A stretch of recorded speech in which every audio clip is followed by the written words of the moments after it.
Okay. He was standing facing away from his bedroom door, facing me and Sandra. Sandra was in between him and I. And I'm standing next to the nook, which is over here. And I'm pretty much facing the stairs. Okay. I'm right at the top. There's a railing there, you know. He's kind of standing at the railing. And we're just talking, and we're asking what kind of have you had any experiences up here? What's kind of going on? And I honestly don't remember what he said. And the reason is because, first of all, as we were standing there, I kept feeling like somebody was behind me, and it felt like they were about to shove me down the stairs. And I kept trying to, you know, scoot a little closer to Sandra. I didn't want it to be obvious though, okay? Trying to like play it cool. It was such a horrible feeling. Like literally any second. I thought, "Oh my god. I'm going to tumble down these stairs. Face forward. Here I go." Um and he's talking to us, and I'm looking at him as he's talking. And okay, I'm going to try to explain this the best way that I can, because it's kind of unexplainable. And it's not the first time, okay? It's not the first time this will happen. As he's talking and I'm looking at him, listening, taking notes, because I did take notes sometimes just so I wouldn't forget when I got back home. He's talking and I'm listening and looking, and the stare that this man was giving me was like he could see through to my soul. And the stare went on for minutes.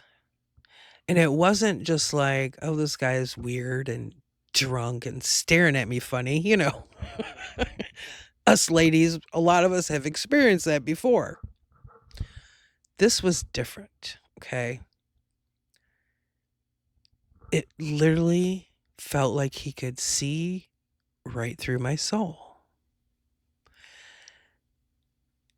And the seconds were ticking by as he was talking.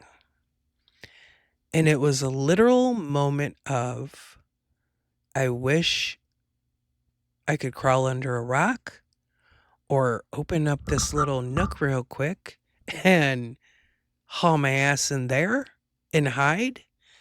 Because the more seconds went by, the more it was like I started cringing, it's almost like I was shrinking because of the feelings that were associated with this stare. It was almost like he was it was almost like he was going into a trance, even though he was lucid and talking. And it finally got so uncomfortable that I kind of inconspicuously I kind of nudged Sandra with my elbow, because I had kept scooting a little bit closer to her. The only problem with scooting closer to her was she was closest to him. Okay. I was furthest from him, but I just kind of Psh, Sandra.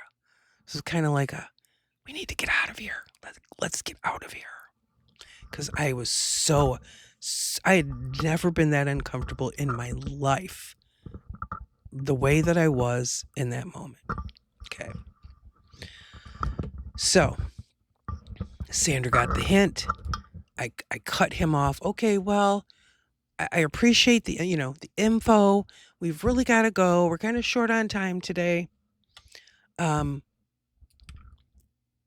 We left. I held on to the railing for dear life all the way down the stairs. True story. We left. So we leave the house. As soon as we get in the car, Sandra looks at me and she said, "Oh my God.